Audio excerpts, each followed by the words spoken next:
ঘুমের মধ্যে কিছু লোক দেখবেন প্রায় কথা বলে, চিৎকার করে ওঠে, এগুলো ভালো লক্ষণ না, জিনে ইফেক্টের লক্ষণ।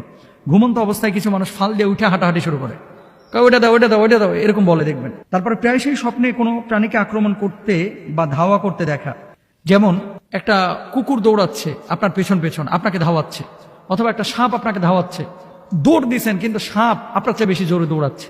এই সমস্ত জিনিস স্বপ্নে নিজেকেও কোনো উঁচু জায়গা থেকে পড়ে যেতে দেখা।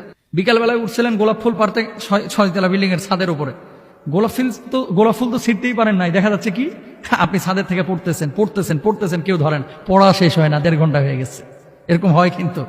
বিমানে উঠতেছেন, বিমান থেকে নিচে পড়তেছেন, আকাশ থেকে কি যেন ফেলে দিচ্ছে, এরকম হয়। কোনো গোরস্থান বা পরিত্যক্ত স্থান অথবা কোনো মরুভূমির সড়কে হাঁটাচলা করতে দেখা।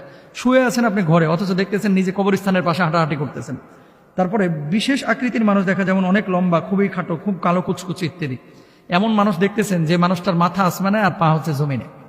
খারাপ লক্ষণ। আমি আবারও বলি, একটা লক্ষণ পাইলেই অস্থির হওয়ার কিছু নাই।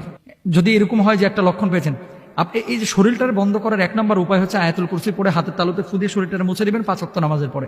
চারকুল পড়বেন, আয়াতুল কুরসি পড়বেন বিসমিল্লাহ সহকারে, ফু দিয়ে শরীরটারে মুছবেন, পবিত্র বিছানায় ঘুমাবেন ইনশাআল্লাহ।